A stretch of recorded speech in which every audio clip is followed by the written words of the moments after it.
i-Sundowns lento yaka coach uCarlos ukuthi afuna ukuba cautious ingaba i-disadvantage for us. If he goes there to play, especially the first leg, he must play, he must attack. Yeah, no, great point. Good point, Mdlala vele. All these teams, North African teams, benza kanjalo vele. Mabaza, especially if we first leg, vele it's low block, foul. Mamthatha kancane uyawa. Yeah, they waste time. That's how and it will never change for both Pyramid and Al Ahly. They will do this. They will play still like do that. that. Yeah. So you're right. Amachita mela focus.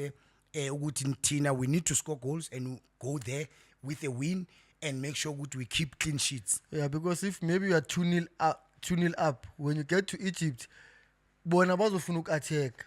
Yeah. And they'll be exposed manje at the back because they are coming out now. We've got our players are quick, abo Reynas, abo Shalulile. There's space behind. We can play not on a transition like that. And what but waba is 0-0 la, then it becomes difficult. But I heard you Guti, it's 0-0, it's still an advantage. It's still a big advantage.